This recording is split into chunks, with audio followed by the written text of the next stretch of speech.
नमस्कार है आप सभी को। तो जैसे कि मैं हमेशा की तरह कुछ नया, कुछ अलग, आज हमारी सनातन संस्कृति जो आप सब देख ही रहे हैं, उसमें सबसे बड़ी बात क्या हो रही है? उसमें हमने अपनी मंत्रों की शक्ति को हीन कर दिया। हम मंत्र को ना ही तो बच्चों को चैंट कराना जानते हैं, ना ही हम उसे खुद भी हम चैंट करते हैं।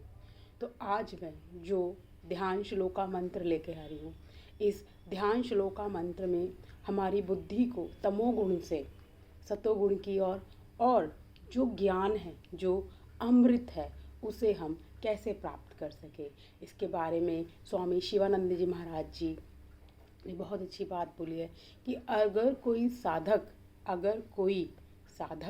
इस मंत्र को चैंट करता है तो उसकी तमोगुणी वृत्ति हटती है और उसे माँ शक्ति यानी कि विद्या की देवी माँ सरस्वती का आशीर्वाद भी मिलता है।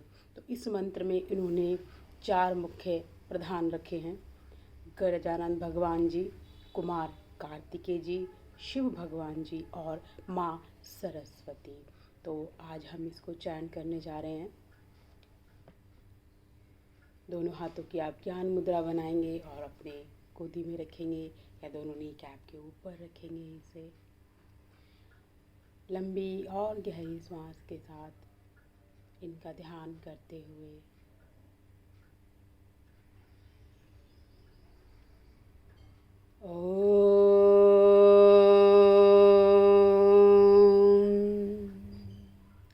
गजाननं भूतगणादिसेवितं कपित्तजम्बूफलसारुभक्षितम् उमासुतं शोकविनाशकारणं नमामि विघ्नेश्वरपादपङ्कजम् षडाननं कुङ्कुमारक्तवर्णं महामतिं दिव्यमयूरवाहनं रुद्रस्यं सुरं सुरसैन्यनाथं गुहं शरणं प्रपद्ये। या कुण्डेन्दुतुषारहारधवला या शुभ्रवस्त्राविता या वीणावरदण्डमण्डितकरा या श्वेतपद्मासना या ब्रह्मच्युतशङ्करप्रतिभे दैवैः सदा पूजितः समानुपतो सरस्वती भगवती निशेषजड्यापहा।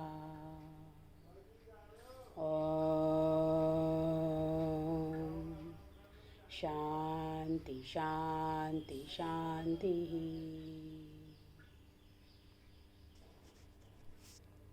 कोई भी मंत्र चैंट करने के बाद कम से कम हमें 10 मिनट उस मंत्र में रुकना चाहिए। जैसा कि हमने आज जो मंत्र चैंट किया है, पहले हम गजानन भगवान जी से प्रेयर करते हैं, क्योंकि सद्बुद्धि और तमोगुण की स्थिति को हटाने वाले, सबसे पहले आवरण को हटाने वाले, जैसा कि हमारे शास्त्रों में कहा जाता है कि जो बुद्धि के देवता होते हैं वो गजानन महाराज जी होते हैं। इसलिए भी ये भी कहा जाता है कि सर्वप्रथम जितने भी कार्य होते हैं उनकी विघ्नों को हरने वाले गजानन भगवान जी। उसके बाद हम कुमार कार्तिक जी का ध्यान करते हैं, जिनके 6 मुख हैं और उन 6 मुख से वो अपने उस दिव्य मयूर के साथ बैठे हुए हैं। यहाँ पे जो मयूर का अर्थ है, दिव्य मयूर का, आपने सुना होगा, हम जब हमारा मन शुद्ध विचारों से, शुद्ध स्थिति से भर जाता है तो वही मन सुमन हो जाता है। और रुद्रस्यं सुरसैन्यनाथम गुहम शरणम प्रपद्ये, यानी कि हम भगवान शिव की शरण में, आदिनाथ भगवान शिव की शरण में आके अपने सभी प्रकार के कष्ट कलेशों को हम दूर करते हैं। और फिर आता है माँ सरस्वती जी का, जिन्होंने बहुत सुंदर वस्त्र पहने हुए हैं सफ़ेद रंग के, और जिनके हाथ में क्या है मैं दिखाना चाहूँगी। जिनके हाथ में एक सिद्ध वीणा है और उस सिद्ध वीणा से वो हमारे, ये सिद्ध वीणा किस चीज़ का प्रतीक है? ये हमारे मेरुदंड में जो 7 प्रकार के जो चक्र बताए गए हैं, ये इसको भी सिंबॉलिक करते हैं। तो हम हर प्रकार के अपने शारीरिक, मानसिक और आध्यात्मिक तापों जैसे कि त्रिताप बताए गए हैं उनसे हम ऊपर उठ सकें और अपने एक रियल सेल्फ को हम जान सकें। तो हम इसमें माँ सरस्वती से यही प्रार्थना करते हैं कि हे देवी, आप श्वेत कमल दल पर विराजमान हैं, आप श्वेतधारी हैं। तो मैं इसका जो डिस्क्रिप्शन है, इसका जो भावार्थ है, पूरा आपको डिस्क्रिप्शन बॉक्स में भी दूंगी।